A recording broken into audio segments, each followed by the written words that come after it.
There's something going on in the royal household, and this week has been no different. And every Saturday, I like to give you a rundown, and who better to do so than royal biographer Angela Levin.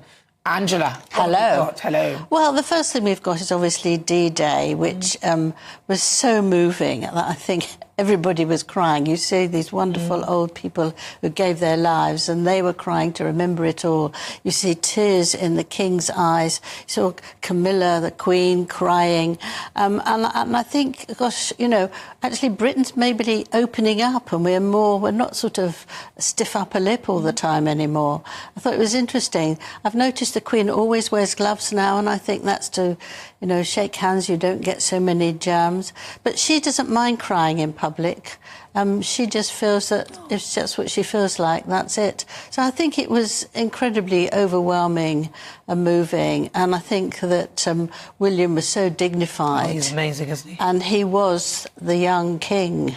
And I thought he was brilliant. He must have been heartbroken that he couldn't have his wife with him. And he said to one of the people, ex-army, that she was doing well. And today we heard that Catherine had written to the Irish Guards saying, because they're doing Trooping the Colour next Saturday, and I said, I hope I'm able to represent you very soon. Oh, bless her heart. And that's very moving. So all these things extremely moving and very, I think it's Britain at its best, really, when we care about what we're doing. One of the people who knocks us on the head now and then is Harry.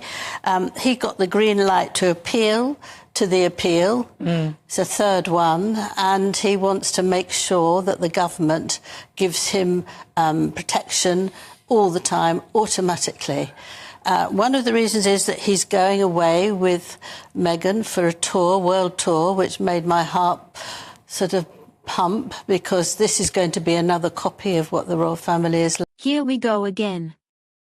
Just when you think Prince Harry and Meghan Markle might finally take a moment of introspection, they instead double down on the very thing they claim to resent, royal-style spectacle.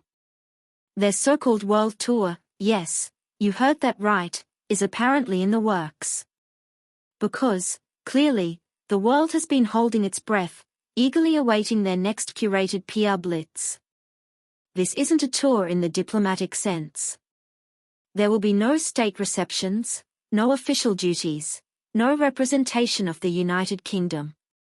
This is a private, self-promotional roadshow dressed up in royal nostalgia. And yet, despite their continued insistence that they want to carve their own path, they simply cannot resist mimicking the institution they left behind. And, of course, this brings us to the latest spectacle, Harry's ongoing battle for taxpayer-funded security. The man, who loudly declared his departure from royal life, now expects the British government to foot the bill for his protection as he gallivants across continents with his Netflix cameras in tow. Let's not kid ourselves, this isn't about safety, it's about status. Security is a marker of importance, and without it, they are just another set of rich celebrities playing dress-up. Funny, isn't it? Business moguls, Hollywood A-listers, and heads of industry somehow manage to fund their own security without leaning on the taxpayer. But Harry, a man who has pocketed multi-million-dollar deals, wants state-funded protection because he deserves it. Entitlement doesn't even begin to cover it. This legal battle has been dragged out, appeal after appeal, in what can only be described as an exercise in ego. When a judge tells you that you're not in the VIP category, the rational response is to accept reality. But not Harry. No, he's still clinging to this idea that he should be treated as a working royal while enjoying the freedom of a private citizen. He wants to be covered. Well, it's not on our tax, frankly. So the British public would pay for this? Yes, yes. It's a joke, isn't it? And he also said he wanted it all done by the end of the month, June, and the judge said he doesn't deserve that. He is not in that VIP category. So he was sort of put in his place, but I don't think he can believe that. The contrast is staggering. While the actual royal family continues to serve, often without fanfare, Harry and Meghan operate on the fringes, popping up only when the cameras are rolling. Their actions betray their rhetoric. Privacy was never the goal, control of the narrative was. And let's talk about Meghan for a moment. The woman who once told Oprah she wanted nothing but a quiet life seems to have an uncanny ability to land herself in front of a camera at the most spontaneous moments. She is the queen of calculated absence, missing just long enough for speculation to build, only to reappear in a blaze of strategically crafted media glory. There is no version of this where they just live quietly, raising their children away from the public eye. That ship sailed the moment they inked their first media deal.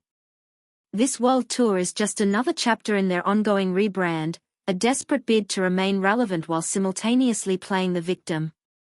They don't want out of the royal sphere, they want to be at its center, minus the duty, the scrutiny, and the accountability. At some point, you have to ask, if they really wanted to break free, why do they keep circling back? The answer, I suspect, is that they know the truth. They are nothing without the very institution they claim to despise. At the end of the day, history has a way of sorting substance from spectacle. Prince Harry and Meghan Markle may believe they are forging a bold new path, but all roads seem to lead back to the very thing they walked away from. Without the royal connection, they are just another Hollywood-adjacent couple clinging to past prestige. And as the world grows weary of the endless grievances and contradictions, the question isn't whether their world tour will be a success, it's whether anyone will still be watching. Drop your thought in the comment box. See you in the next video.